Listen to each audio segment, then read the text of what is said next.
ما نداشت ما بگیم ما مسلمونیم ولی با همدیگه دعوا داریم، با همدیگه رابطه هم نداریم، ولی تو زبان میگیم برادریم. بیایید در عمل با هم برادر بشیم. ما اگر با هم چنگ به ریسمان خدا بزنیم، هیچ قدرتی نمیتونه ما رو زمین بزنه، هیچ قدرتی نمیتونه ما رو ضایع بکنه. انتم الاعلون این کنتم مؤمنین. اگر ایمان بیاریم ما برتریم، اگر باور کنیم ما برتریم.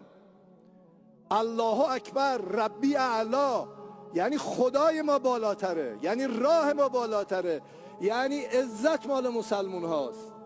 این باید در عمل خودشو نشون بده و امیدوارم این جمع شما بتونید با همدیگه برای جوامع اسلامی یک نسخه، یه دستورالعمل، یه پیام رو ببرید، نه اینکه تفرقه و